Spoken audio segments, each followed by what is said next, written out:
Come with me, if you will, on a quiet journey. We are not setting foot on solid ground just yet. Instead, we shall take to the air.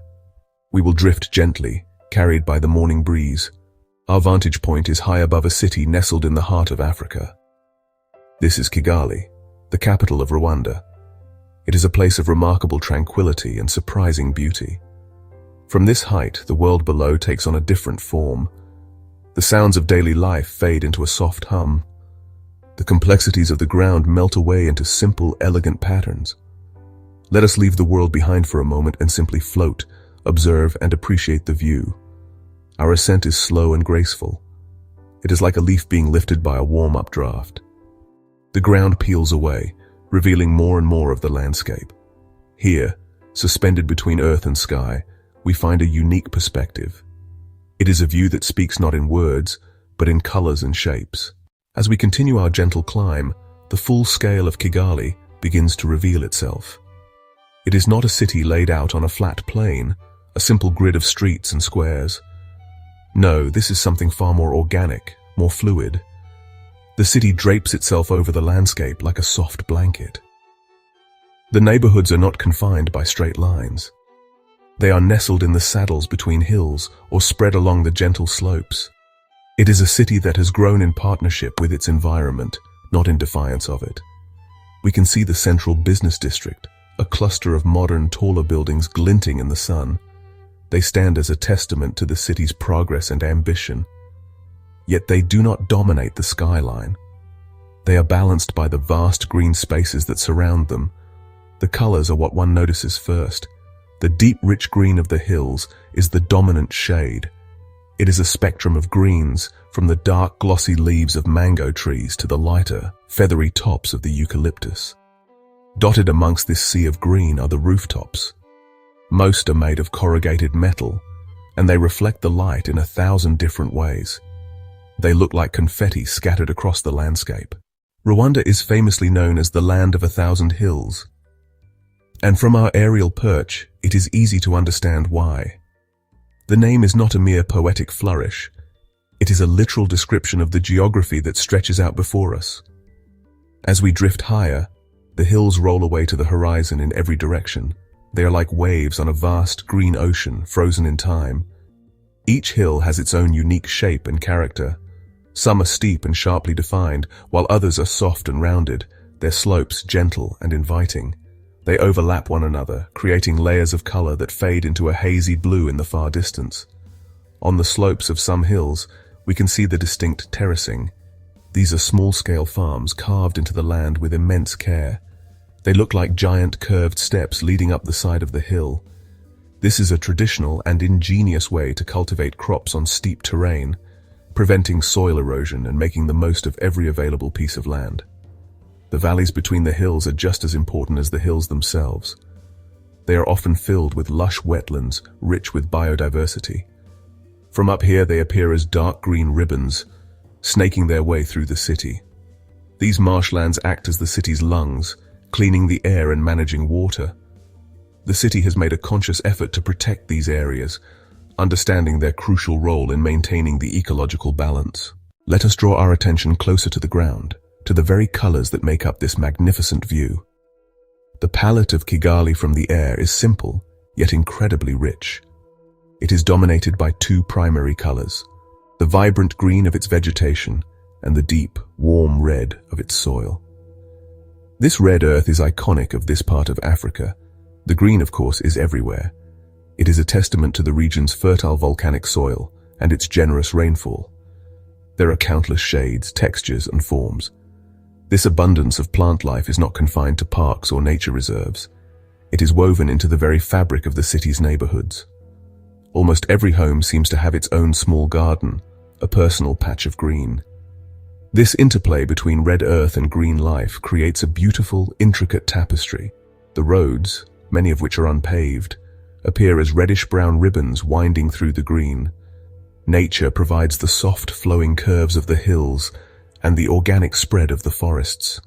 Humanity adds its own geometry, the neat rectangles of buildings, the sharp lines of fences, and the gentle arcs of the roads. Yet somehow, it all fits together. There is no jarring conflict between the two.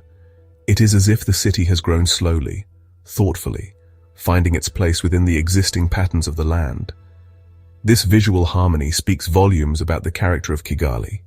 It is a city that values order, beauty, and a deep abiding respect for the natural world that cradles it. As we drift towards the city center, certain structures begin to stand out from the residential landscape. The most distinctive, without a doubt, is the Kigali Convention Center. From the air, its design is truly remarkable. The main dome is shaped like a traditional Rwandan beehive, a beautiful homage to the nation's culture. Next to it stands the Radisson Blu Hotel, its sleek modern form a counterpoint to the organic shape of the dome. Not far from the convention center, we can spot Amahoro Stadium. Its large, circular form is easily identifiable. Amahoro means peace in the Kinyarwanda language, a name imbued with deep significance for the nation. It is a place of gathering, of celebration, and of sporting prowess. It stands as a powerful symbol of unity and reconciliation. Looking towards another hill, we might catch a glimpse of the Kigali Genocide Memorial. From the air, it is not a grand or imposing structure. It is subtle, nestled peacefully amongst beautiful manicured gardens. We can see the large, bustling markets, their rooftops forming a colorful patchwork, though the vibrant chaos within is hidden from our view. Each of these places is a vital organ in the body of the city. They are the centers of commerce, faith, education, and governance. Seeing them from above allows us to understand how they fit together, how they form the beating heart of this dynamic and resilient capital. One of the most remarkable features of Kigali, something that becomes surprisingly apparent even from the air, is its extraordinary cleanliness and order. There is a distinct lack of clutter. The streets, even the smaller residential ones, appear clear and well-defined. Instead, we see a landscape that feels cared for, looked after. This is not an accident. It is the result of a collective, community-wide effort. It is a visual manifestation of a national sense of pride and shared responsibility. This thoughtful planning contributes to the city's peaceful atmosphere. It ensures that even in the most densely populated areas, there is a connection to nature, a space to breathe. This commitment to the environment extends beyond just cleanliness. Rwanda has famously banned the use of plastic bags. The trees are not festooned with snagged plastic. The waterways are not choked with non-biodegradable waste. As we float above Kigali, we are looking at one of the cleanest cities in the world. And that cleanliness is not just superficial, it is a reflection of a deeper mindset, a belief that a healthy environment is the foundation for a healthy society. Let us now focus our gaze on the network of roads that crisscross the city below. They are the arteries and veins of Kigali, the channels through which the city's lifeblood flows. From our peaceful altitude, the movement of traffic is slow and methodical. Cars and the famous motorcycle taxis, known as motos, look like tiny, colorful beetles moving along prescribed paths. The main boulevards are smooth, dark ribbons of tarmac, flanked by neat rows of trees and streetlights. They curve gracefully around the bases of the hills, connecting the key commercial and administrative centers of the city. Away from these main arteries, the character of the roads changes. They become narrower, and many are unpaved, their surfaces the same rich red earth we saw earlier. The roundabouts are particularly fascinating from this perspective. They are perfect circles, oases of green in the midst of the flowing traffic. They impose a sense of order on the movement below. The vehicles circulate in a calm, predictable dance.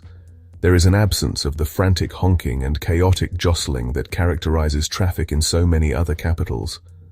As we watch these pathways, we are observing the pulse of the city. The roads are more than just infrastructure. They are the threads that stitch the urban tapestry together. They are a testament to the engineering skill required to build a modern city on such a challenging and beautiful landscape. They are the lines of connection that make Kigali a living, breathing community. From our great height, the people of Kigali are almost invisible, but if we look closely, we can see the signs of their lives everywhere. We see the laundry, brightly colored fabrics, laid out to dry on bushes or hung on lines in a garden. Each small piece of cloth is a splash of color, a small flag of domestic life.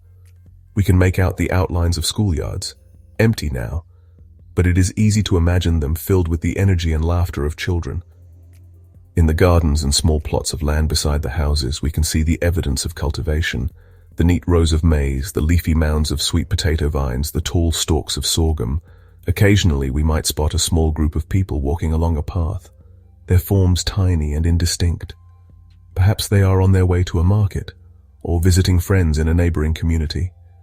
Their pace seems unhurried. There is a sense of community that is visible even from this distance. The clusters of homes, the shared pathways, the open spaces, they all suggest a life that is lived in connection with others, not in isolation. We are observing a city at peace with itself. The view from above offers no hint of conflict or strife. Instead, it speaks of harmony, both with the natural environment and within the community. The neat homes, the tended gardens, the clean streets, the quiet flow of people and traffic, it all combines to create an overwhelming impression of serenity. We are not just looking at a city, we are looking at the result of a collective desire for a peaceful, orderly and beautiful place to call home. Our journey through the skies is now drawing to a close. We begin our slow, gentle descent, spiraling back towards the earth. The world below grows larger, and the details become sharper once more. The abstract patterns of color and shape resolve back into individual trees, rooftops, and roads. The soft, silent hum of the city begins to separate into distinct sounds, the distant engine of a car, the faint call of a bird. As we get closer, the city does not lose its magic. Instead, we see its beauty in a new way. We can now appreciate the fine details of the things we observed from afar. The memory of the aerial view will stay with us. The image of the city draped over its 1,000 hills, a green and red tapestry under the vast African sky, is not one that is easily forgotten. It provides a new context for understanding Kigali. It is a city that has risen from a difficult past to become a beacon of hope, order, and environmental consciousness. The view from above is a powerful symbol of this transformation. It is a perspective that inspires awe and a deep sense of respect. We have been privileged to witness a city from a viewpoint that reveals its true soul. We have seen how nature and humanity can coexist in a relationship of mutual respect. We have observed the quiet dignity and order that defines daily life. Kigali from the air is more than just a beautiful sight. It is a lesson in resilience, a masterclass in community, and a profound source of peace. The serenity of the 1,000 hills has seeped into our own spirit, leaving a lasting impression of calm and quiet wonder.